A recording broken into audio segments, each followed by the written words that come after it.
Assalamualaikum warahmatullahi wabarakatuh. Waalaikumsalam warahmatullahi wabarakatuh.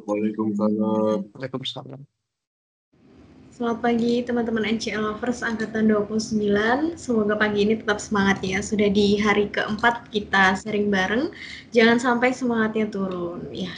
Selamat datang di sharing session hari keempat dan juga pengenalan departemen bareng pengajar dan alumni NCL Madiun yang sudah berpengalaman di bidangnya.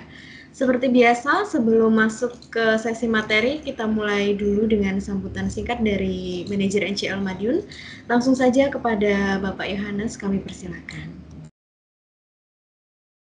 Terima kasih Ms. Puspa atas waktu dan kesempatan yang diberikan. Assalamualaikum warahmatullahi wabarakatuh. Waalaikumsalam warahmatullahi wabarakatuh.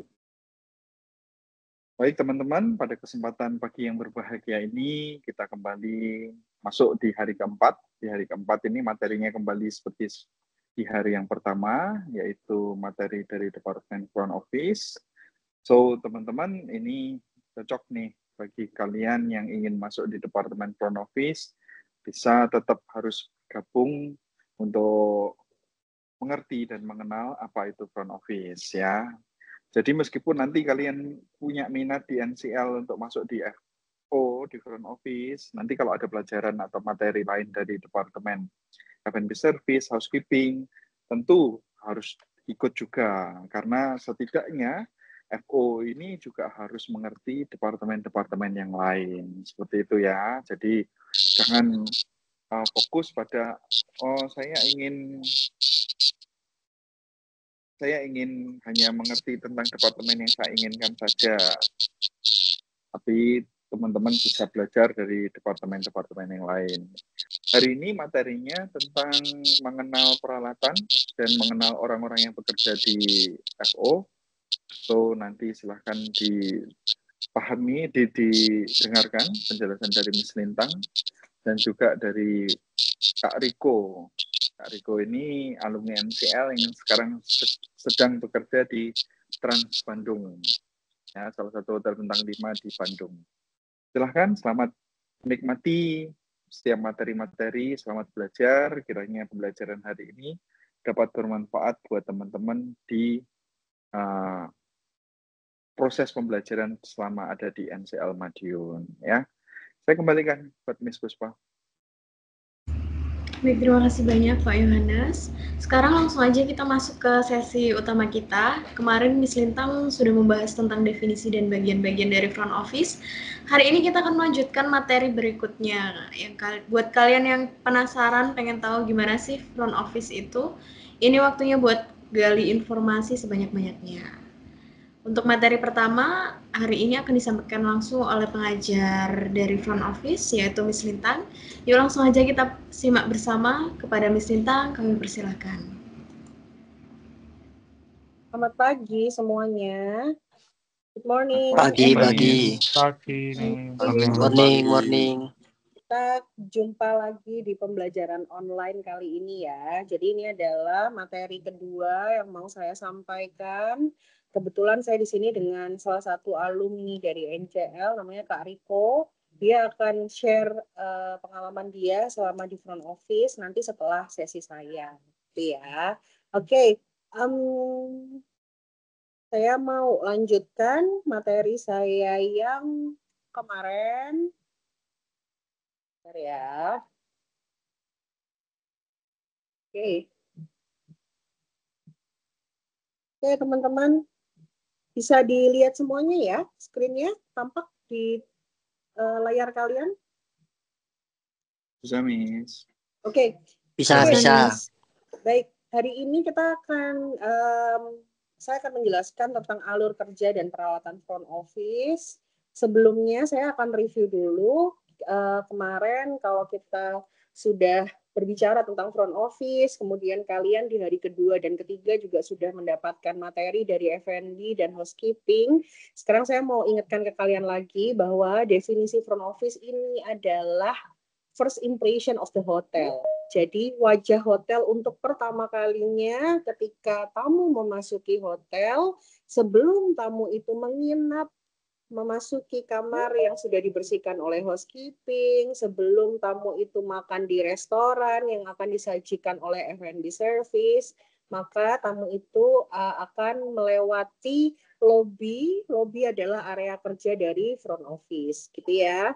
Kemudian tugasnya front office secara garis besar, kalau kemarin udah saya sampaikan, pertama adalah menyambut tamu yang ada di lobby, gitu ya. Kedua, men-check-in-kan tamu atau melayani pendaftaran tamu. Kemudian yang ketiga, dia adalah pusat informasi. Kemudian ada mengurusi pembayaran dan lain sebagainya, gitu ya. Area kerjanya kemarin saya udah jelaskan bahwa FO ini dia ada di lobby, ya, di lobby dan di back office. Jadi ada beberapa yang di lobby, dia adalah reception and concierge. Ada beberapa staff yang bekerja di FO, tetapi dia di back office, namanya adalah reservasi dan telepon operator. Kak Riko sekarang lagi di reservasi, dia front office, tetapi dia nggak di depan, nggak di lobby, dia adalah di back office-nya, gitu ya. Kemudian bagian dari front office, ini yang penting di sini, ini harus kalian ingat-ingat terus. Nanti kalau kalian ambil FO sampai dengan bulan Desember kalian lulus dari NCL, bagian dari FO itu ada 4, ya. Pertama adalah concierge, kedua adalah reception, ketiga adalah telepon operator, keempat adalah reservasi, gitu ya. Mereka punya tugas yang berbeda-beda. Oke, next. Ini area kerjanya. Nama-nama area kerjanya. Kalau di F&B kerjanya di mana? Restoran. Kalian tahu ya. Kalau F&B kerjanya di mana? Di bar. Misalnya buat minuman di bar gitu ya. Kalau FO, si resepsionis ini bekerja di receptionist desk. Namanya ada, atau disebut sebagai front desk. Jadi kalau tamu itu memasuki lobby, di situ banyak sekali kursi-kursi, banyak sekali meja-meja, di mana front desk dan receptionist desk-nya, dia adalah meja yang paling gede, paling besar yang kelihatan di lobby, itu sudah pasti receptionist desk. Gitu ya. Kemudian ada lagi namanya concierge desk atau bell desk. Bell desk ini adalah tempat bekerjanya concierge. Concierge itu apa kemarin? Dia yang menyambut tamu di depan. Jadi orang yang membukakan pintu di depan itu namanya doorman. Dia bagian dari concierge. Nah, doorman ini dia punya meja, mejanya lebih kecil daripada si reception, namanya adalah bell desk, gitu ya. Kemudian di belakang area lobby, jadi orang yang bekerja di FO tapi tidak terlihat di lobby, dia ada back office area, di sana ada telepon operator and reservation. Banyak pertanyaan dari murid-murid saya sebelumnya, Miss, saya orangnya introvert, saya nggak pede kalau ketemu tamu langsung di depan. Kalau FO kan ketemu tamu terus, enggak ya? Jadi di FO itu ada pilihan kalian bekerja di back office. Dia adalah telepon operator dan reservasi. Dia nggak kelihatan orang, yang kelihatan hanya suara kalian aja. Gitu ya. Oke, kalau saya bisa lanjut, ini adalah lobby dari Trans Luxury Hotel Bandung yang Kak Riko sekarang bekerja. Ini adalah lobbynya. Lobbynya ini di situ ada meja yang paling gede yang ada di lobby. Ini adalah reception desk. Nah, yang bekerja di belakang reception desk ini adalah reception. Ya, front desk. Jadi orang-orang itu dia check in di sini, di lobby sini. Gitu. Oke, selanjutnya ini ada video. Video ini adalah video dari reception. Kalau kalian mungkin penasaran gimana sih cara orang itu nginep di hotel, apa tiba-tiba masuk kamar, enggak ya. Jadi dia di-handle oleh si reception dulu. Apa yang dilakukan reception sampai tamunya masuk kamar ada di video ini. Kalian bisa lihat bersama-sama ya. So, this is the very first time you stay in here, sir? Yeah, this is my first time. Okay, so welcome then. Okay, in here. So, this is the very first time you stay in here, sir? Yeah, this is my first time. Okay, so welcome then. Okay, in here, I will explain a little bit our room regulations. Sure. Okay, you stay in the superior room. This is your room number, and then you stay for one night. The reservation under your name. Okay, let me explain a little bit our room regulation. You are not allowed to put the bed down to the floor, and also if your key is lost, you will be charged for 50,000 rupiah. Okay. And also no food outside, and also cooking equipment come inside to the room, and also pets are not allowed to the room, and durian, mangosteen, and also exotic fruits are not allowed to the room. Sure. Okay, sir, could you please sign in here? All right. Okay, let me start it.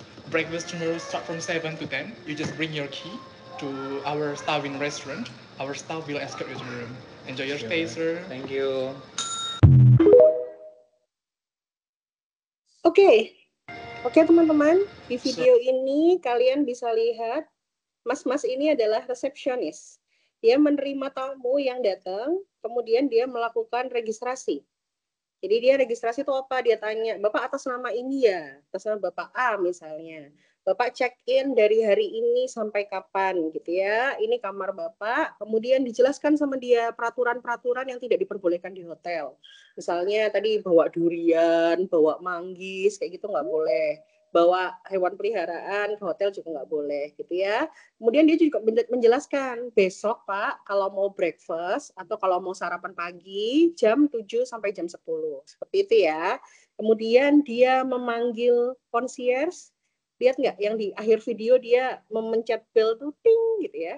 Dia memanggil concierge, dia memanggil bellboy atau seseorang lagi di front office untuk mengantarkan barang tamunya ke kamar.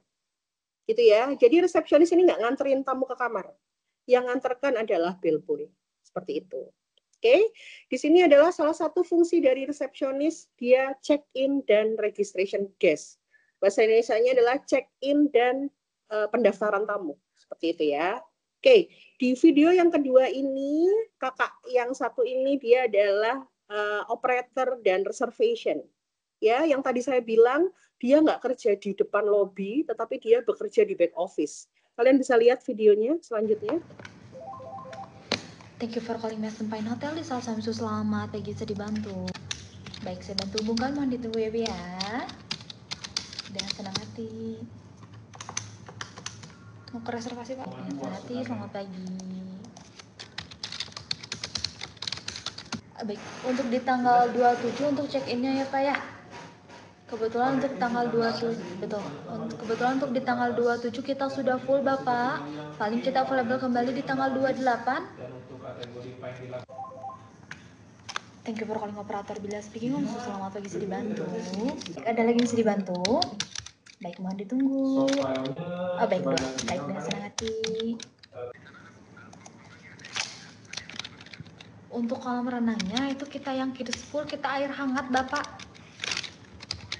Betul, tetapi kalau untuk yang dewasa itu kita normal untuk airnya. Betul. Baik, ada lagi yang bisa kami bantu? Pak, dengan senang hati Pak, selamat pagi. Thank you for calling. Oke. Jadi si kakak yang ini dia bekerja di balik layar atau di back office, dia sebagai telepon operator dan reservation. Tugasnya apa? Dia pusat informasi. Kalau kalian tadi mendengar tamu-tamu yang nelpon itu nanya misalnya kolam renang. Kolam renangnya air panas atau air dingin gitu ya. Daripada tamunya datang langsung ke kolam renang, ngecek sendiri airnya panas atau dingin, lebih baik dia telepon dari dalam kamarnya. Dia menanyakan informasi. Air kolam renangnya ini panas apa dingin sih gitu ya.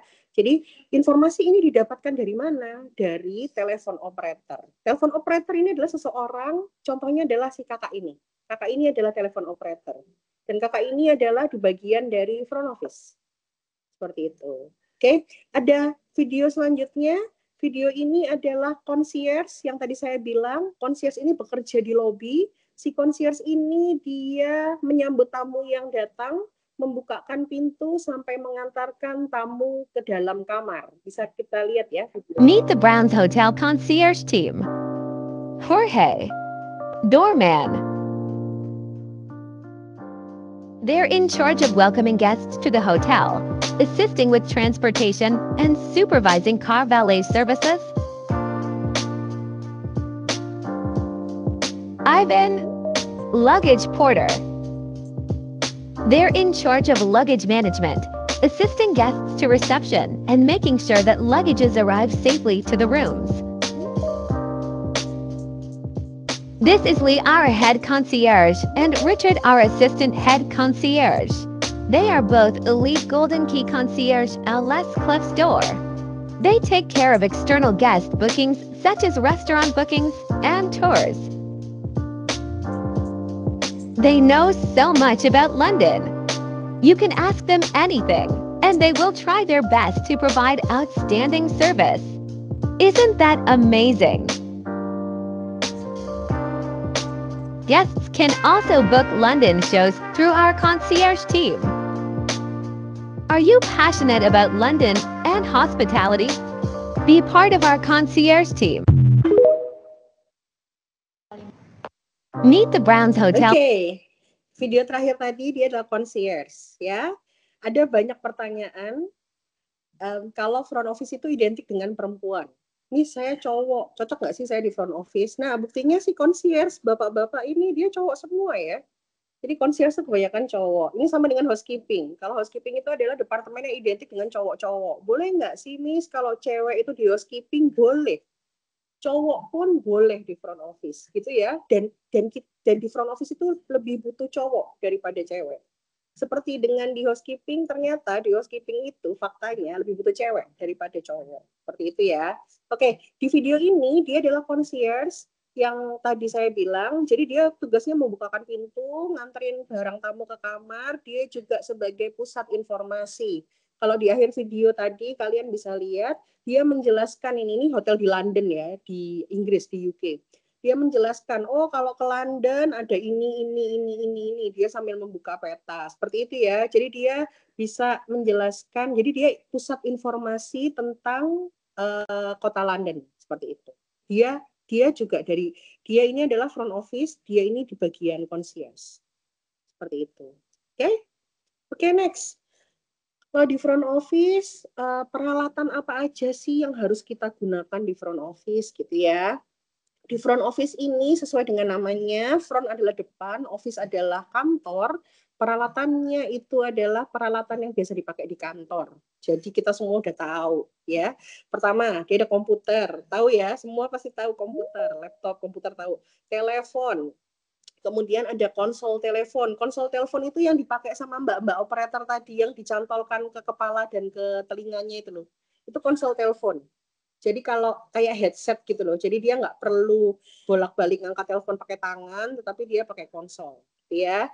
Kemudian ada bill rack, ini untuk menyimpan bill atau data-data tamu. Luggage trolley, apa artinya luggage trolley? Ini adalah kereta atau troli atau dorongan yang dipakai untuk membawa barang-barang tamu ke kamar. Tuh. Kemudian terakhir ada key card, yaitu kunci kamar. Kunci kamar tuh nggak kayak kunci kos-kosan kalian ya. Kalau di hotel tuh dia pakai kartu seperti itu. Nah, yang penting di sini adalah komputer. Komputer tidak hanya sekedar komputer, karena di dalam komputer itu diinstal namanya sistem. Sistemnya yang digunakan oleh bagian front office. Sistem ini semacam kayak aplikasi yang diinstal di komputer. Nah, kalian harus bisa menguasai sistem tersebut gitu ya. Nanti kalau masuk FO kita ada sistem yang biasa kita pakai untuk berlatih bagaimana cara mengoperasikan sistem di front office gitu ya. Kemudian Miss, sistemnya ini buat apa? Nih. Jadi sistem di front office itu kita bisa mengetahui tamu-tamu yang datang di hotel kita. Gitu ya. Tamu yang datang di hotel itu nggak 1-2 tamu. Jadi ada ratusan tamu yang datang di hotel setiap harinya. Tanpa sistem, kita tidak mungkin mengerti atau akan menjadi susah untuk kita untuk mengetahui tamu-tamu kita. Gitu ya, makanya diadakanlah atau diinstalkanlah sistem ini ke dalam komputernya front office. Ya, oke. Di layar saya ada 3 jenis tamu. Tamu ini berdasarkan dengan masa menginapnya dia. Yang pertama adalah arrival guest. Jadi tamu-tamu yang mau datang di hari ini namanya adalah arrival guest. Ya. Setelah dia datang, dia kan kalau dia datang dia check-in kemudian dia menginap ya. Nah, pada saat dia menginap, tamu tersebut namanya adalah in-house guest. Jadi tamu-tamu yang lagi nginep ini tamu in-house namanya. Kemudian tamu-tamu yang mau check out atau mau pulang, dia adalah namanya departure guest. Iya, bayangkan kalau tidak ada sistem, kita nggak akan tahu tamu ini mau datang, tamu ini lagi nginep, tamu ini mau check out gitu ya. Jadi sistem ini mempermudah kita untuk mengetahui tamu-tamu ini. Tamu yang mau datang, tamu yang lagi nginep, tamu yang mau check out. Jadi sistem ini mempermudah kita gitu ya. Oke, fungsi yang kedua, kenapa sistem di front office ini dipakai, memudahkan koordinasi dengan housekeeping. Loh, Miss, hubungannya apa front office dan housekeeping? Front office dan housekeeping ini sangat berhubungan. Seperti yang saya bilang, front office ini memberikan kunci ke tamu untuk masuk kamar. Dan kamarnya itu dibersihkan sama housekeeping. Jadi front office dan housekeeping ini adalah dua departemen yang terus-terusan bekerja sama. Gitu ya. Nah, karena front office dan housekeeping ini departemen yang berbeda, cara memudahkannya bagaimana menggunakan sistem. Contohnya apa? Contohnya gini. Contohnya ada tamu check-in. Kalau tamu check-in kan dimasukkan ke dalam kamar tuh. Nah, di kamarnya itu, kamarnya harus apa? Nggak boleh kamar yang kotor ya. Kamarnya harus dalam keadaan bersih. Bersihnya ini dibersihkan siapa? Yang sudah dibersihkan oleh si housekeeping. Nah, di sistem ini kita punya berbagai status kamar namanya. Status kamar ini kita sepakati, jadi disepakati oleh housekeeping dan front office. Ada 4 status kamar. Pertama adalah vacant. Disingkat itu V. Vacant ini adalah kamar yang kosong. Kedua adalah occupied. Kamarnya terisi. Clean. Clean itu adalah kamar yang bersih, yang sudah dibersihkan sama housekeeping. Dirty itu adalah kamar yang kotor. Seperti itu. Jadi status ini mau di negara manapun kalian bekerja, di housekeeping atau di FO, status kamar ini kalian harus tahu. Gitu ya. Jadi misalnya ada 300 kamar di satu hotel gitu ya. Banyak ya 300 kamar ya. Kalian nggak mungkin tuh ngecekin satu-satu, kamarnya kalian buka satu-satu. Oh ini kamarnya bersih, oh ini kamarnya kotor, oh ini kamarnya kosong, ada isinya nggak? Jadi gimana cara kalian tahu menggunakan sistem yang dipakai tadi? Seperti itu. Gitu ya. Jadi kurang lebihnya kayak gini. Tamu check-in di kamar yang kosong tapi bersih. Seperti itu ya. Setelah tamu check-in, status kamarnya berubah jadi occupied, terisi. Setelah tamu check out, kamarnya kosong tapi kotor. Nah, kamar-kamar yang kosong dan kotor tersebut dibersihkan sama housekeeping sehingga menjadi statusnya menjadi VC, vacant dan clean. Jadi bersih karena udah dibersihkan sama housekeeping. Kayak gitu. Balik lagi, kamar yang bersih itu bisa dijual sama front office. Terus kayak gitu, setiap hari seperti itu. Maka dari itu kita butuh yang namanya sistem. Seperti itu ya. Oh, sudah selesai. Oke teman-teman, jadi kurang lebih seperti itu sharing season kita di hari ini tentang departemen apa aja ini FO, fungsinya ngapain aja, apa aja nanti yang dipakai di FO, peralatan apa aja. Kalian, jadi seperti yang saya sampaikan, untuk lebih lengkapnya nanti kalau kalian sudah di NCL, nanti kita bisa belajar lebih banyak lagi tentang front office. Gitu ya, teman-teman. So, terima kasih banyak atas waktunya dan saya kembalikan sharing season ini ke Miss Puspa ya. Thank you semuanya. Ya baik, terima kasih banyak Miss Lintang atas materi hari ini. Banyak informasi bermanfaat yang bisa kita simak dari pemaparan tadi. Oh ya, buat teman-teman yang punya pertanyaan dari pemaparan Miss Lintang tadi, silakan diketikkan di kolom chat. Ya. Kita lanjut ke sesi kedua, nggak kalah seru karena kali ini kita akan mendengarkan cerita langsung dari alumni NCL Madiun yang sudah terjun langsung ke dunia kerja. Kak Riko akan membagikan pengalamannya kepada kita semua. Yuk kita dengerin sama-sama. Kepada Kak Riko kami persilakan. Baik, terima kasih Miss Puspa. Halo, selamat pagi semuanya. Pagi. Pagi. Pagi, Kak. Gimana nih kabarnya buat teman-teman semuanya? Sehat, alhamdulillah. Alhamdulillah. Sehat, alhamdulillah. Baik, perkenalkan Di sini saya dengan Kak Riko atau bisa dipanggil dengan Iko. Saya alumni dari NCL Madiun juga ya, tahun 2021. Buat teman-teman semuanya, di sini saya akan membagikan beberapa pengalaman saya, terutama saya sudah bekerja di hotel ya, yang artinya saya sudah mengetahui untuk dunia kerja dan di sini kurang lebih saya sudah turun ke lapangan kerja around 4 tahun. Dan itu lumayan waktunya ya. Buat teman-teman semuanya, kita have fun untuk hari ini. Aku pengen semua teman-teman tetap bertanya. Nanti kalau memang disuruh bertanya, agar bisa sharing bareng-bareng ya. Oke, baik semuanya. Di sini saya akan mulai. Pertama untuk pengalaman saya, dulu waktu saya lulus dari NCL, saya itu sebagai trainee, as a trainee di The Trans Luxury Hotel Bandung. Mungkin teman-teman pernah dengar The Trans Luxury Hotel Bandung? Ada yang pernah dengar mungkin? Belum ya? Betul. Belum. Belum, baik. Itu adalah salah satu hotel bintang 5 di, Bandung. Jadi sebetulnya itu, bisa dibilang salah satu hotel bintang 6 juga, ngeklaim bahwa hotel bintang 6, tapi, karena memang sekarang sudah banyak hotel yang lain, jadi kita sebut adalah bintang 5 ya. Dan untuk secara fasilitas sudah pasti lengkap kalau untuk The Trans Luxury Hotel Bandung, oke. Baik, di sini saya sebagai trainee dulu pertama setelah saya lulus, belum lulus, masih dalam ajaran di NCL Madiun. Saya sebagai trainee 6 bulan ya, setiap trainee pasti ada 6 bulan, ada juga 3 bulan. Nah, buat teman-teman, kalau di front office itu bilang bahwa saya mostly cewek ya, banyaknya cewek. Padahal sebenarnya kalau untuk front office sendiri, malah yang dibutuhkan cowok. Apalagi kalau seperti concierge atau front office yang bisa dibilang resepsionis atau yang bekerja di depan, dan itu harus kita standby 24 jam. Yang artinya, cewek kalau di hotel bintang 5 yang saya sekarang tempati itu adalah tidak boleh melewati dari jam 11 malam untuk bekerjanya. Jadi, yang dibutuhkan banget itu adalah cowok. Cowok itu ada yang namanya night shift. Jadi buat teman-teman cowok-cowok, karena dari based on my experience sekolah di NCL banyak banget tuh cowok-cowok yang bilang kayak, "Ah, front office mah banyaknya cewek."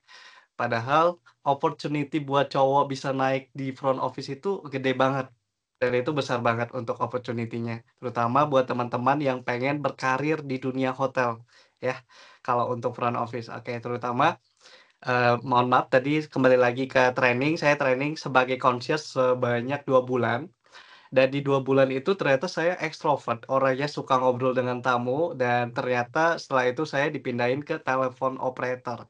Karena untuk telepon operator sendiri itu harus, mumpuni untuk bisa knowledge lebih. Kayak misalnya buat teman-teman yang suka dengan, knowledge hotel, harus tahu untuk informasinya dan cara komunikasi yang baik dengan tamu.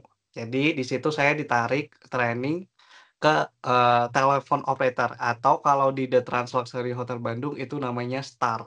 STAR itu kepanjangan dari Serve to All Request, yang artinya tamu-tamu mau request mau dari luar, outside, atau dari dalam, inside, semua itu melalui telepon operator terlebih dahulu. Itu saya di telepon operator, di situ saya training 4 bulan dan setelah training baru saya lulus dari NCL Madiun dan kemudian saya ditarik lagi ke The Trans Luxury Hotel Bandung untuk bisa pertama casual, untuk bisa mengenal terlebih dahulu dunia kerja di The Trans Luxury Hotel Bandung as telepon operator. Sama kayak tadi, mungkin teman-teman sudah lihat ya, ada video cewek tadi, telepon dia dari luar juga iya, dari dalam juga iya. Dan perlu diketahui sebenarnya ada beberapa hotel yang telepon operator itu sama dengan reservasi itu one job. Jadi kayak satu orang itu mengerjakan, "Oh, ya udah saya terima telepon, ya udah saya juga yang, create reservation atau membuat reservasi tamu." Tapi kalau di hotel saya sendiri, itu berbeda. Jadi kalau untuk telepon operator, itu berbeda sama reservasi. Jadi yang perlu teman-teman tahu, jangan terlalu berpatokan bahwasanya telepon operator itu sama dengan reservasi. Jadi sebetulnya banyak banget session yang ada di front office, atau departemen yang ada di, front office lagi gitu, buat teman-teman. Terus juga saya sudah bekerja di telepon operator sampai akhirnya saya jadi pegawai kontrak di telepon operator, hampir 2 tahun menjadi pegawai kontrak dan itu pasti ada namanya challenging atau rintangan yang alami. Kalau untuk saya sendiri di telepon operator, saya menerima telepon sudah pasti, menerima telepon dari luar atau dari dalam. Menggunakan yang tadi Miss Lintang bilang itu konsol. Dan itu sama seperti yang video cewek tadi yang pakai headset, itu benar, tadi kita juga pakai itu dan kita memang teleponnya langsung angkat dari konsolnya itu. Jadi nggak pakai telepon genggam. Kalau pakai telepon genggam kita susah untuk mengetik gitu. Terus, saya sudah bekerja di Star, namanya tadi Virtual Request. Setelah itu pekerjaan utamanya itu sudah pasti ya, tadi ngangkat telepon dari luar dari dalam, banyak tamu request dan untuk telepon operator ini diusahakan untuk teman-teman, mmm, pecinta kesabaran itu luar biasa ya di dunia kerja, karena banyak kita menemukan karakter tamu yang berbeda-beda, terutama mungkin ada tamu bisa dibilang mungkin kayak, "Oh tamu ini kok gini banget ya ke saya, kok cara ngomongnya begini." Jadi untuk teman-teman yang, kesabarannya sangat tipis, boleh join, tapi usahakan untuk belajar lebih sabar ya. Karena emang kita menghadapi beberapa karakter yang berbeda gitu buat teman-teman. Itu terutama kalau telepon operator itu challenging banget. Dan itu buat teman-teman bisa belajar nanti untuk ke depannya, "Oh, saya tuh harus jadi orang sabar," gitu. "Oh, saya tuh harus jadi orang yang bisa, eee" ke-provide apa yang tamu mau, seperti itu untuk telepon operator. Jadi buat teman-teman yang ingin ke front office itu juga bisa, mau apply langsung ke telepon operator atau belajar tentang front office itu juga bagus ya. Karena saya sendiri, based on my experience, saya sebagai cowok dan saya jiwanya ekstrovert, jadi saya sangat cocok di, front office. Tapi bukan berarti jiwa introvert atau yang pemalu, itu nggak cocok ya. Buat teman-teman pasti bisa dan pasti ada opportunity buat belajar di front office. Itu, terus sudah telepon operator, saya lanjut untuk berkarir lagi, kemudian ada opportunity buat masuk ke reservasi. Which mean atau bisa dibilang reservasi itu lebih meng-handle tamu-tamu sebelum tamu-tamu datang ke hotel kita. Bisa dibilang kayak first information yang tamu dapatkan untuk pertama kali bisa dibilang revenue hotel, itu memang datang dari tamu kan. Dan itu pertama kali yang didapat adalah dari reservasi. Jadi reservasi itu juga sangat penting dan yang perlu ditekankan juga bahwasanya tidak semua hotel reservasi itu masuk front office, ada juga reservasi masuk ke sales marketing. Jadi berbeda departemen. Tapi kalau untuk secara pekerjaan sebenarnya kita berkesinambungan dengan front office, gitu. Oke, saya bekerja di reservasi sekarang sudah hampir 1 tahun lebih bekerjanya. Dan kalau teman-teman nanya untuk pekerjaan saya gimana kerjanya, kalau anak muda zaman sekarang bilangnya toksik nggak tempat kerjanya gitu kan. Kalau saya sendiri tidak sama sekali. Kita sama sekali teman-teman yang kayak suka kasih support gitu kan. Once kita lagi ada masalah, selalu dikasih, arahan gitu kan. Dan kalau kita ada kesalahan teman-teman selalu kayak bilang, "Udah nggak apa-apa tapi ini ya untuk yang pertama, kalau bisa untuk yang terakhir kali." Karena kan setiap orang pasti ngelakuin kesalahan. Kalau reservasi sendiri, itu membuat reservasi tamu-tamu yang ingin booking ke hotel kita. Dan usahain ketika berbicara dengan tamu, itu harus dengan nada yang sopan ya, terutama yang tadi telepon operator juga pasti. Dan kedua, kalau bisa biar revenue kita naik, dari reservasi itu adalah kita harus menarik tamu, supaya tamu tetap mau stay di kita. Kayak misalnya kita menjual nih, "Oh hotel saya lebih bagus nih dari hotel sebelah," gitu. Tapi kalau dalam ngobrol tidak boleh kayak gitu, lebih ke kayak, "Iya betul Bu, kalau di sini di hotel kita, kita ada pool dan pool kita sudah disediain dengan pasir yang explore langsung dari, Australia," gitu kan. Dan kalau teman-teman mungkin nanti bisa searching di Google atau di YouTube atau di Instagram namanya The Trans Luxury Hotel Bandung. Mungkin teman-teman bisa lihat dan bisa membayangkan gimana untuk hotelnya seperti apa gitu. Kemudian di sini juga reservasi kita bertugas juga untuk selain menghandle tamu-tamu yang telepon ke kita secara dia booking untuk pribadinya atau leisure, kita bisa dibilang leisure. Tahulah leisure itu adalah tamu-tamu yang ingin booking untuk liburan biasanya. Karena kalau teman-teman nanya hotel The Trans Luxury Hotel itu hotel bisnis atau hotel untuk staycation doang, kayak misalnya liburan. Dan yang perlu teman-teman tahu kalau hotel yang saya tempati sekarang adalah dua-duanya diterima, bisnis iya, untuk tamu-tamu leisure juga iya. Jadi kita sampai saat ini karena memang banyak tamu-tamu family, apalagi sekarang adalah school holiday, yang artinya sampai tanggal 14 Juli kalau tidak salah itu masih school holiday. Jadi untuk yang sekarang stay di hotel kita itu semuanya hampir tamu-tamu berkeluarga semuanya gitu.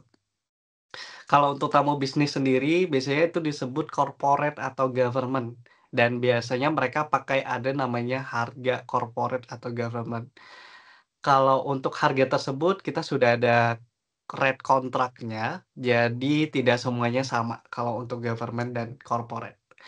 Dan juga perlu juga teman-teman tahu bahwasanya kalau untuk di reservasi sendiri, itu kita juga perlu yang namanya teliti atau yang namanya hati-hati ketika memberi informasi ke tamu.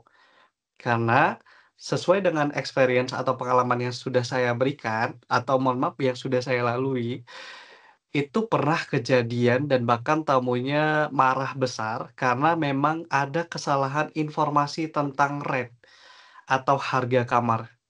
Yang artinya teman-teman harus aware banget nih sama harga kamar itu tidak boleh diubah-ubah atau tidak boleh diinformasikan berubah ke tamu. Kalau misal tamu sudah diinformasikan, "Oh saya diinformasikan 1,2, nggak masa sekarang sudah 1,5," gitu segala macam gitu kan. Jadi kita perlu di double check lagi siapa nih yang informasi segala macam gitu, diusahakan begitu. Jadi dan saya yakin di semua departemen juga perlu yang namanya ketelitian. Kalau bekerja di hotel perlu yang namanya teliti dan disiplin sudah pasti, kerja di hotel begitu. Itu saya sebagai reservasi dan sekarang saya sendiri sebagai reservasi di The Trans Luxury Hotel Bandung. Mungkin teman-teman yang mau menginap nanti bisa langsung hubungi saya, mungkin ada diskon kali. Bisa jadi ya nanti.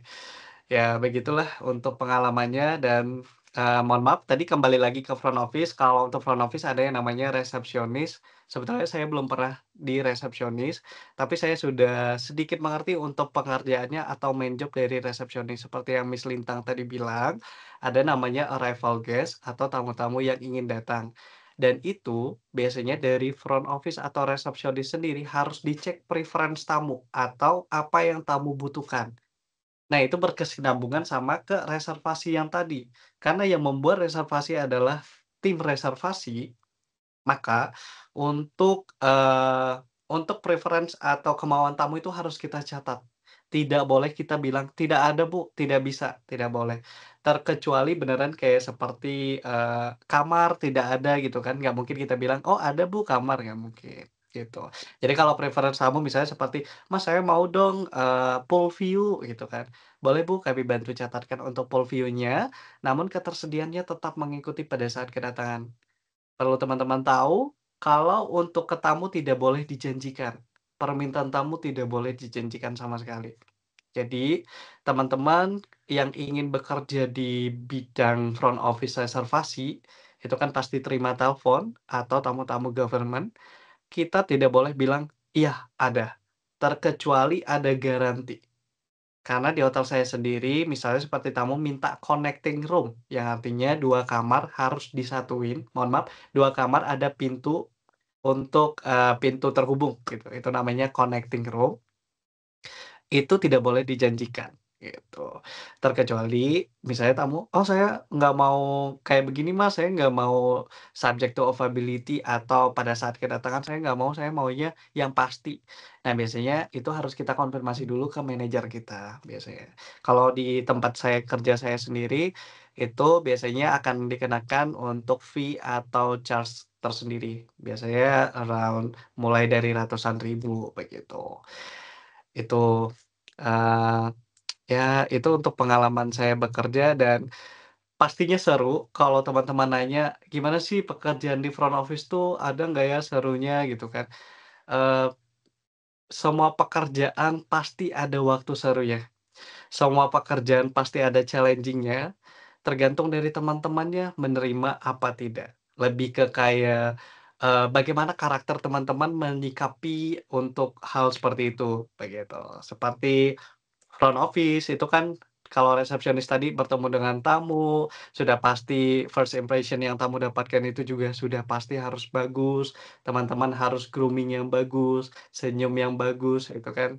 Jadi buat teman-teman semuanya, harus bisa kalau mau ke front office harus bisa dan jangan, satu lagi, jangan khawatir kalau di front office itu, "Oh saya jelek, saya hitam, saya kurus." Enggak, itu sama sekali bukan hospitality di dunia pekerjaan yang sebenarnya sebetulnya.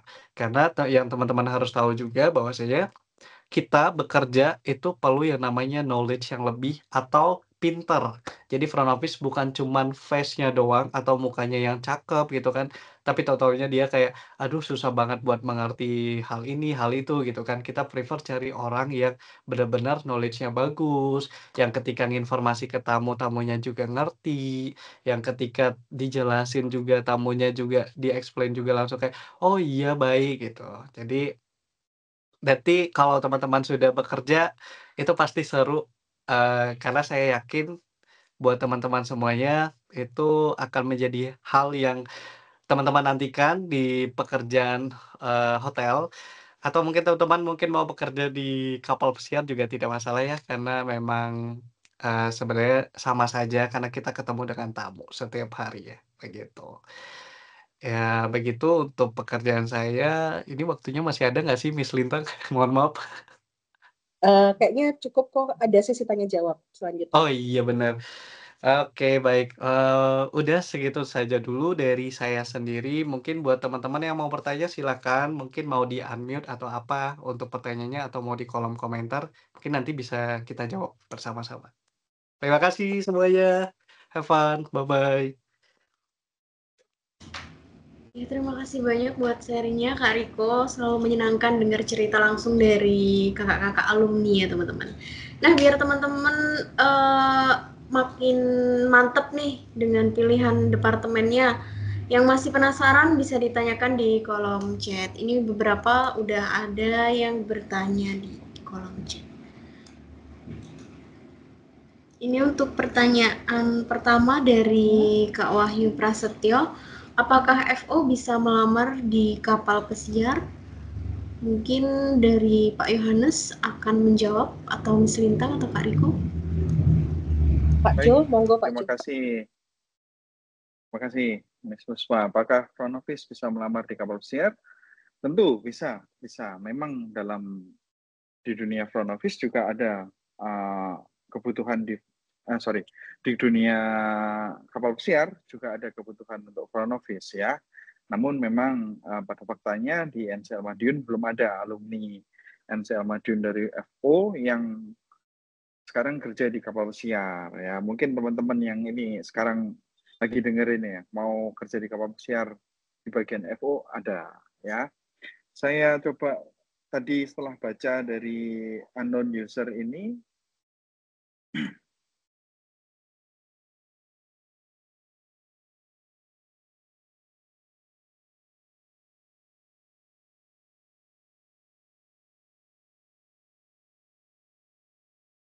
terlihat ya share screen-nya? Terlihat ya Mas Suswa ya?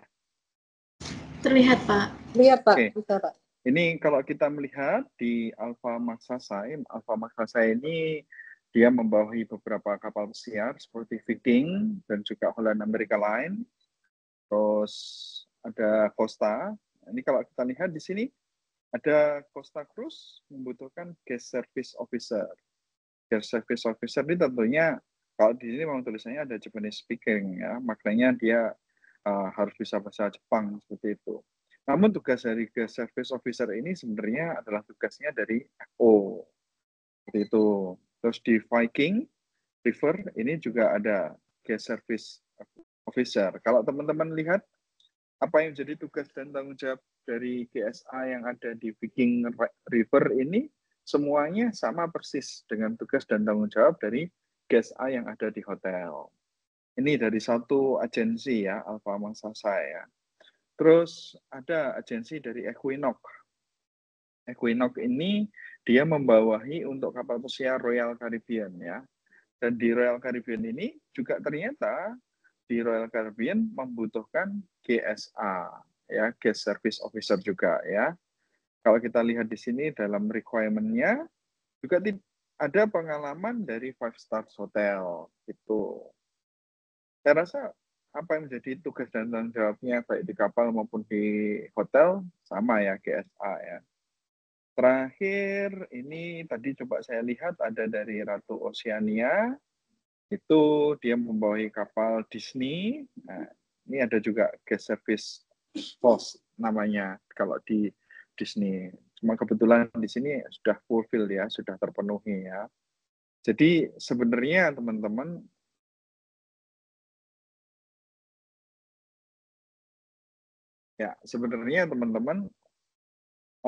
untuk lowongan kapal pesiar ini sama ya, tetap ada ya, baik di hotel ataupun di kapal pesiar itu masih ada kebutuhan untuk FO. Oke, bisa dilanjutkan Miss Puspa. Saya lanjutkan aja ya, Miss Puspa ya. Baik, Pak.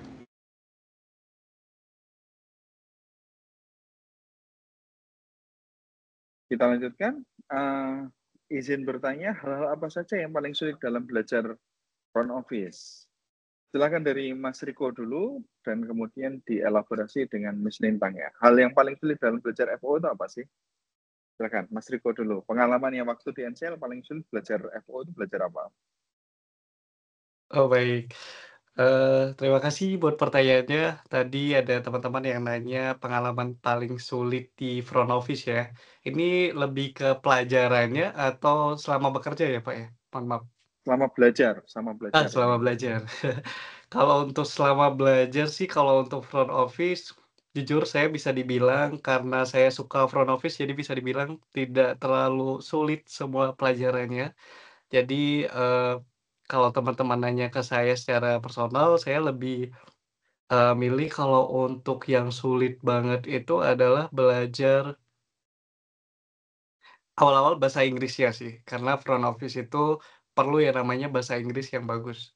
Sebetulnya semua departemen pasti perlu, karena pasti bakalan ketemu dengan tamu, tapi kalau untuk di depan itu harus fluent atau harus bagus bahasa Inggrisnya. Kebetulan saya waktu belajar dulu, itu bahasa Inggris saya sedikit kurang, jadi sampai saya, ikut les juga ya, sama dosen NCL sebelumnya. Mister siapa ya? Saya lupa namanya lagi.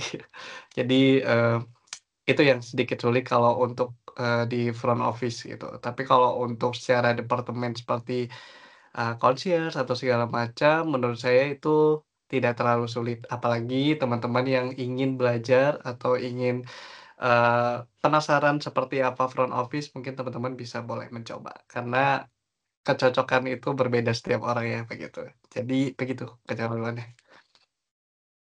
Terima kasih. Menurut Mas Riko, yang paling sulit dalam belajar di front office adalah belajar komunikasinya ya, and especially dalam komunikasi bahasa Inggris. Kalau menurut Miss Lintang, dari pandangan guru atau dari pandangan instruktur ya, hal yang paling sulit untuk anak-anak bisa dapatkan itu apa sih?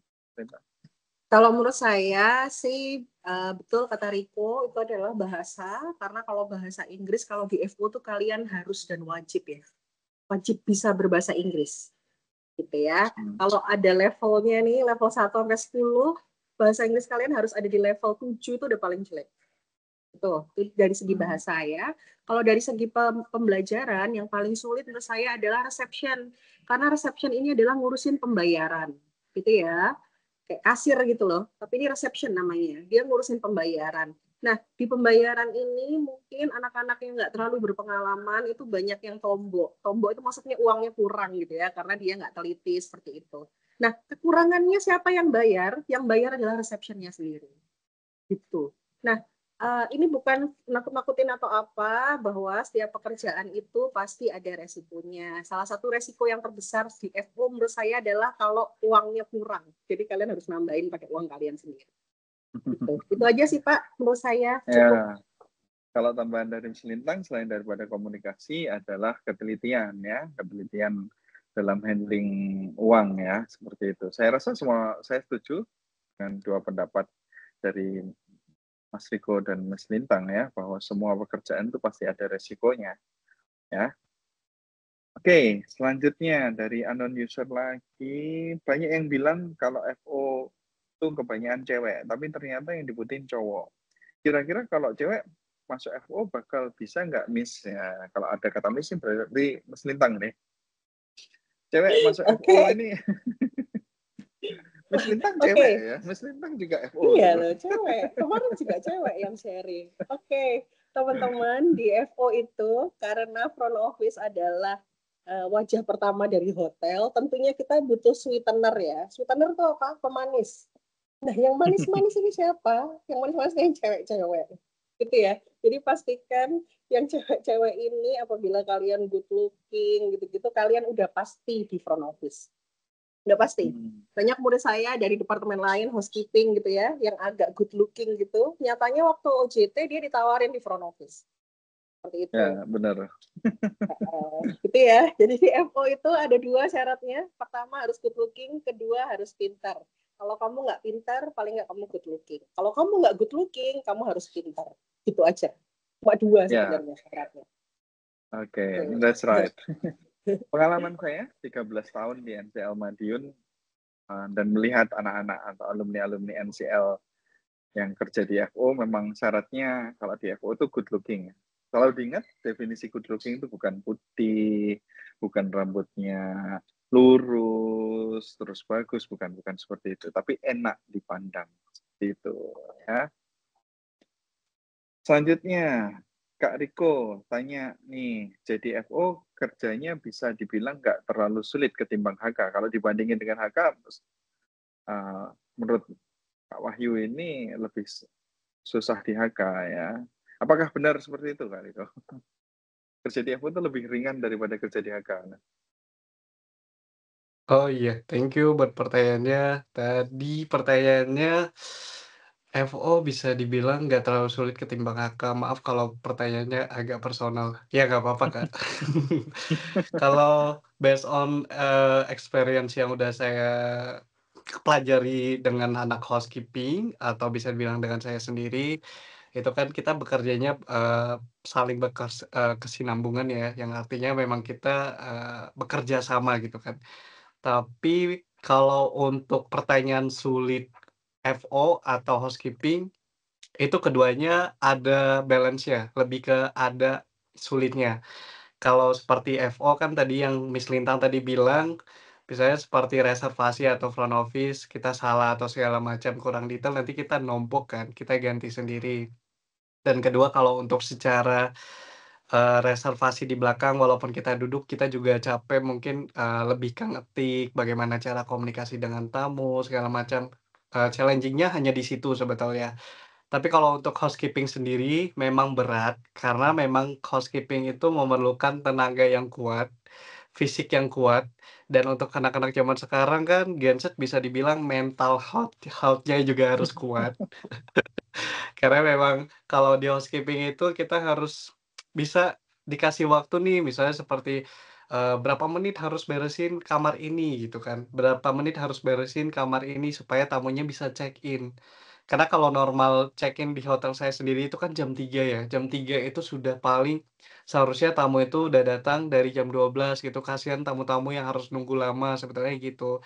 Jadi kalau untuk lagi rame-ramenya, sulitnya memang housekeeping sih. Kalau udah rame seperti itu, sulitnya di housekeeping, tapi sebelum kamar rame, sulitnya memang di front office. Karena kita yang harus ngecekin tamu, segala macam, harus terima booking-an gitu. Gitu sih. Jadi Oke. keduanya ada sulitnya gitu. Gitu. Oke, itu apa yang disimpulkan dari Kak Riko ya. Jadi kalau pertanyaan mana yang lebih sulit, FO atau HK? Orang Jawa bilang sawang sinawang ya. Kita ngelihat anak-anak FO nih, anak-anak FO ini ngelihat anak HK. Ini kalau anak HK-nya tadi gimana tadi? Kalau sudah selesai pekerjaannya enak, kalau tamunya belum datang. Kalau tamunya udah datang, repot juga untuk anak FO. Nah, sebenarnya Iya, semua benar. pekerjaan itu. Tapi kalau saya pribadi, mungkin Mas Lintang nanti bisa menambahkan ya. Kalau saya pribadi melihat bahwa ini akan kembali kepada apa sih yang kalian inginkan saat bekerja. Misal kalian memilih apa, FO atau HK ya. Kalau HK memang tidak bisa dipungkiri, pasti mengandalkan fisik. Pasti mengandalkan fisik. Jadi kekuatan fisik itu harus benar-benar kuat. Kalau teman-teman fisiknya lemah, tidak bisa kerja cepat menggunakan tangan dan kakinya, seperti itu saya rasa nggak cocok itu di HK. Tapi kalau kalian mau masuk FO, maka yang paling diutamakan, meskipun kalian introvert tidak berani ketemu tamu, namun komunikasinya harus bagus. Harus berani komunikasi, baik komunikasi dengan tatap muka, ataupun komunikasi di balik telepon, seperti itu. Mungkin Mas Lintang, kalau Mas Lintang pernah OJT di HK kan dulu? Iya, oke. Jawabannya sudah diwakilkan ya teman-teman. Jadi sebelum saya menjadi yang sekarang ini, saya mengawali karir saya tuh di housekeeping. Ada yang percaya nggak saya di housekeeping? Housekeeping ya saya. Seumur kalian tuh saya mengawali karir saya di housekeeping. Jadi kalau saya ditanya, misalnya pernah nggak bersihin kamar? Oh pernah, 1 hari 15 kamar. Dan memang itu capeknya luar biasa ya. Jadi gini, dalam memilih pekerjaan itu kalian harus bisa memilih yang sesuai sama kalian. Kalau kalian suka sambat, mengeluh, capek, dikit-dikit capek, ibaratnya kalian jalan dikit aja capek, jangan pilih HK. Karena capeknya lebih dari itu, gitu ya. Tapi kalau kalian suka berkomunikasi sama tamu, kalian suka bekerja dengan pikiran kalian, dengan komunikasi kalian yang bagus, pilihlah front office. Gitu. Tapi dua-duanya ini saya bilang enak juga enggak. Saya bilang nggak enak juga enggak. Oke, enaknya di HK. Enaknya di HK kalau pekerjaannya selesai, kita bisa istirahat. Di front office, pekerjaan itu nggak selesai-selesai. Tanya Riko. Sampai di rumah pun nggak selesai pekerjaannya. Jadi itu nggak enaknya. Jadi dua-duanya ada enak dan nggak enaknya. Tuh. Itu Pak, semoga bisa menjawab ya teman-teman ya. Oke, ini menarik sekali. Sampai di rumah pekerjaannya belum selesai. Benar nggak, kok? Betul sih, suka ditanya untuk tamu-tamu yang misalnya belum datang segala macam, suka ditanya, "Ini gimana nih kamarnya? Kok tamunya belum datang, belum payment, mau digimanain?" Gitu. Sebenarnya gitu aja Padahal sudah sih. di rumah ya, padahal sudah di rumah. Padahal ya. sudah di Iya, rumah ya kan? gitu. Ya, dan padahal kita nggak tahu ya tamunya udah berangkat apa belum, itu kan tamunya bukan kita. Iya. Ya, tapi enaknya HK, kalau enak HK, ya udah selesai. Kalau seperti kemarin, teman-teman sudah sharing session dengan alumni kita, ada Pak Kafid dan juga alumni kita yang ada di Yordania, kan memang di situ dikatakan kalau hari ini ditargetkan untuk mengerjakan 20 kamar, terus kemudian dalam waktu 7 jam sudah selesai 20 kamar, padahal jam kerjanya sampai 8 jam, maka 1 jamnya bisa istirahat tuh. Itu yang terpenting pekerjaan selesai. Tuh, tapi ya sekali lagi ya, kita kembali ke prinsip orang Jawa bilang sawang sinawang ya. Saling melihat, kita ngelihat dia kayak enak, dia ngelihat kita kayak enak, tapi sebenarnya sama aja. Seperti itu. Betul. Kembali lagi ke teman-teman. Ke pertanyaan selanjutnya, Kak Nadia Hana. Mohon maaf izin bertanya. Untuk Kak Riko tadi kan sempat bilang kalau di bagian operator tuh harus paham knowledge tuh. Harus paham product knowledge maksudnya mungkin Kak Riko. Yeah. Nah, untuk memahami product knowledge di hotel tempat kerja atau magang, bagaimana sih tipsnya supaya bisa cepat bisa paham product knowledge itu? Oke, thank you Pak Jo bacaannya. Kalau saya sendiri sih itu tergantung lagi ke personality orangnya sih, lebih ke orangnya itu tipikal anak yang mungkin kalau product knowledge-nya kalau dikasih nih pelajaran misal matematika, oh ternyata saya cocok gitu kan, oh saya masuk nih ke bisa dibilang kayak masuk nih ke otak saya gitu kan, oh saya mudah buat, memproses semua informasi yang diberikan gitu. Jadi product knowledge itu kan hotel itu lebih ke kayak kayak misalnya jam operasional restoran, kayak gitu kita harus tahu sih dan semua itu perlu yang namanya, bertahap. Jadi tidak semuanya langsung serta-merta harus kayak, "Oh saya sudah bisa nih," gitu kan, "saya sudah bisa dilepas, saya bisa memberikan informasi yang baik dengan, tamu-tamu kita," gitu. Jadi untuk product knowledge sendiri, tips agar cepat paham, kalau dari saya sendiri itu adalah belajar, lebih ke, pengalaman sembari kita bekerja. Jadi sembari kita bekerja, itu pasti bakalan paham setiap harinya. Kayak misalnya, "Oh iya saya lupa ini," gitu kan, "Oh iya saya lupa ini, saya harus belajar ini, hari ini harus saya pelajari yang ini, product knowledge-nya, buka restorannya jam berapa, pool kita itu standarnya jam berapa, air hangat atau tidak," gitu. Jadi kalau untuk tips dan triknya menurut saya itu sembari berjalan dan kedua harus tetap belajar sih, tekun buat baca-baca knowledge karena setiap hotel pasti memberi product knowledge, ke anak-anak yang baru. Misalnya kayak seperti buku atau apa gitu. Jadi buat teman-teman tipsnya itu ya tetap harus fokus sembari bekerja juga gitu. Jadi kalau memang pun kita selagi telepon terus kayak lupa gitu segala macam, terus bukunya hilang, product knowledge-nya.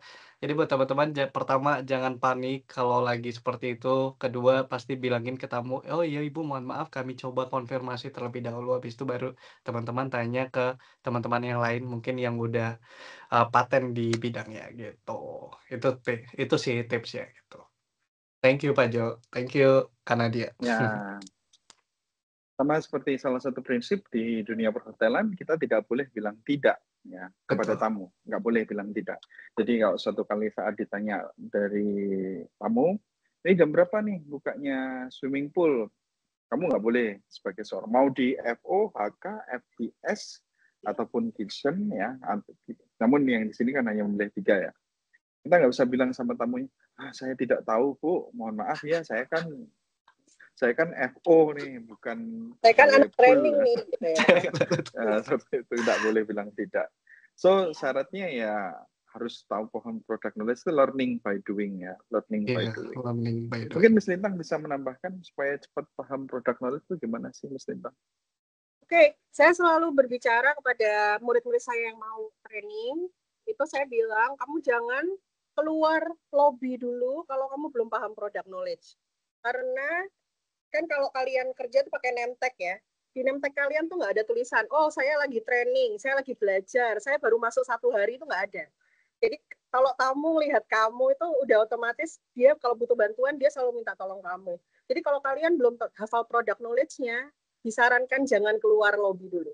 Jadi lebih baik di belakang dulu, kalian belajar dulu product knowledge-nya, seperti itu. Product knowledge ini memang sangat banyak, tetapi saya selalu sarankan ke murid-murid saya, yang paling gampang adalah menghafal arah itu loh, denah-denah lokasi itu loh. Contoh di lobby, pasti orang nanya, where is the toilet? Kalian harus tahu toiletnya di mana, gitu ya. Di mana restoran yang masih buka jam segini, kalian harus tahu di mana.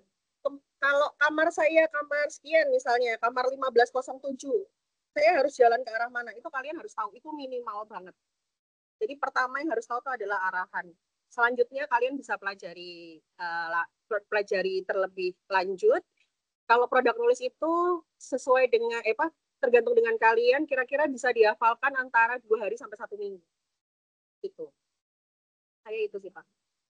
Oke, jadi syarat lain selain daripada enak dipandang apa tadi? Oh, komunikasinya harus bagus, bahasa Inggrisnya harus komunikasi. Level 7. Enggak, selain daripada good looking, terus kemudian communications bagus, harus juga menghafal. Iya betul, harus bisa menghafal. Oke, lanjutnya dari Kak Brian Brawijaya. Kak Riko izin bertanya, kenapa kalau tamu corporate atau government pakainya sistem kontrak? kenapa kok nggak pakai sistem individu atau pakai kontrak? Alasannya apa sih, Kak Riko? Bisa? Ini di pelajaran saya nanti ya. Ini selama Iya, Oh, minggu. iya. Oke, baik. Thank you buat pertanyaannya Kak Brian ya. Pertanyaannya seru ya, bagus juga. Untuk di sini kenapa dari tamu-tamu corporate atau government itu ada kontrak rate. Jadi, sebetulnya ini sesuai yang terjadi di hotel saya ya. Jadi sebenarnya kalau dari, government dan corporate itu kan mereka itu dari mengatasnamakan company mereka atau perusahaan mereka. Jadi menginap dengan yang kayak, "Oh saya ini dari perusahaan Pertamina." Contohnya itu Pertamina itu udah paling basic banget karena itu sudah sering banget menginap di hotel saya, misalnya seperti itu. Pertamina kontrak rate-nya di weekend misalnya 1,5, weekdays-nya 1,8 gitu kan. Sorry, weekend-nya 1,8, weekdays-nya 1,5 gitu kan. Itu sudah kita atur sebelum tahunnya berlalu. Jadi misalnya kontrak rate dengan government dan corporate itu di tahun 2026 itu misalnya, harus udah selesai sebelum tahun 2026 dimulai. Jadi untuk kontrak rate sendiri itu sudah pasti ada, apalagi untuk hotel-hotel yang sudah berbintang, pasti ada yang namanya kontrak rate. Dan kedua, tidak setiap hari kontrak rate itu ada. Jadi kalau di hotel saya itu based on atau tergantung dari okupansi atau okupansi kamar. Semakin tinggi okupansi kamar, misalnya kita kan berpatokan di 70%. Misalnya 70%, tingkat hunian kamar hari ini sudah 70%. Kalau tamu-tamu misal, "Mas masih ada tidak ya untuk, rate Pertamina?" Pasti kita jawabnya sudah full atau kuotanya sudah full, gitu. Jadi tidak setiap hari ada untuk corporate, atau government, rate, begitu, Kak. Jadi, itu memang sudah jadi SOP atau aturan dari hotel. Semua hotel pasti begitu, gitu. Thank you, itu Oke. jawabannya, Kak. Thank you. Jadi sama seperti pada prinsip kalau kita lagi belanja ya, kalau beli satu dengan belanja beli 100 kan tentu harganya lebih murah beli 100. Di corporate atau government itu mereka biasanya nggak mungkin pesan cuma satu saja, tapi pesan kamar itu pasti lebih banyak. Mungkin Miss Lintang bisa menambahkan elaborasi? Oke, thank you Pak. Saya amazing dengar jawaban Riko. Riko ini berawal dari concierge, sekarang dia sudah pintar jualan kamar ya. Jadi teman-teman yang mau berkarir di FO ya, jadi ini adalah the next level of the front office, ya bisa jualan kamar. Oke, jadi kenapa corporate dan government ini sistemnya kontrak? Ya karena harga dia simply lebih murah aja. Jadi kalau kamu mau harga lebih murah, mau beli lebih murah, ibaratnya kamu harus beli lebih banyak. Begitu ya. Jadi harga-harga yang kalian lihat di Traveloka itu tuh harga yang mahal. Jadi hotel tuh sebenarnya harganya nggak semahal itu. Apabila kalian pesan lewat corporate, kalian pegawai Pertamina, pegawai Bank Mandiri, gitu-gitu, nanti harganya bisa lebih murah. Intinya kayak gitu. Nanti ada di pelajaran saya, di reservasi, mungkin pelajaran ini selama 1 bulan lebih. Nanti saya jelaskan lagi ya. Ini Mas Lintang tadi spill gini. Kalau kalian pegawai Pertamina, pegawai BUMN itu harganya lebih murah. Kalau pakai hotel gimana? Oh ada, betul bisa. Kalau kalian bekerja di hotel, jadi nanti status kalian menjadi hotelier namanya ya. Hotelier ini kalau menginap di hotel lain biasanya ada harga khusus. Gitu, harganya lebih murah daripada hotel-hotel yang harga-harga umum tuh dia lebih murah. Gitu. Jadi sekali-kali kita merasakan jadi tamu, nggak merasakan jadi pegawai dengan pakai harga hotelier gitu. Oke, itu nanti ada di pelajaran saya tuh. Di pelajaran hotel chain. Yes. Jadi kalau hotel chain itu apa, seperti apa ya nanti simak aja di pelajaran saya nanti di NCL. Jadi jangan khawatir ya, meskipun kalian bukan pegawai Pertamina atau BUMN yang lain, tetap tidak perlu pesan banyak, tapi karena kita statusnya kerja di hotel chain, bisa dapatkan rate yang lebih murah kalau menginap di hotel. Pertanyaan terakhir untuk hari ini, saya rasa, dari Kak Raditya Irsan, izin bertanya Kak Riko, untuk kerjanya utuh seminggu full, atau ada hari liburnya? Kalau di Waduh. Trans, ya ini mungkin Kak Raditya Irsan berpikir seperti ini karena kalau di kapal pesiar kan memang kerjanya full ya, tidak ada hari libur seperti itu. Kalau di Trans Bandung pakai sistem 52 atau 61? Silakan. Baik, thank you buat jawabannya. Kalau untuk di Trans sendiri kita stafnya di 52. Jadi kerjaannya kalau front office itu kita 52, tapi 2-nya itu libur bukan weekend biasanya. Karena di weekend itu pasti rame. Jadi kalau untuk bertanya apakah pasti ada libur? Pasti ada libur. Kasihan dong kalau tidak ada libur gitu kan. Jadi di hotel sendiri kita ada libur 2 hari, 5 hari kerja begitu. Jadi dan liburnya itu biasa bisa diacak based on dari supervisor kita atau dari manajer kita request begitu kalau di hotel.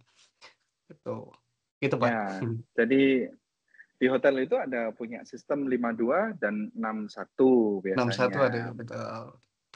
Oke, jadi tidak semuanya. Mungkin Kak Riko kemarin Kak Riko sharing pada saya nih, kalau di hotel saya kok 61. Ya, memang ada yang 52, ada yang 61. Ada yang 61, betul. Nah, 52 itu maksudnya 5 hari kerja, 2 hari libur. 61 6 hari kerja, 1 hari libur. Seperti itu. Bisa tambahkan, Miss Lintang?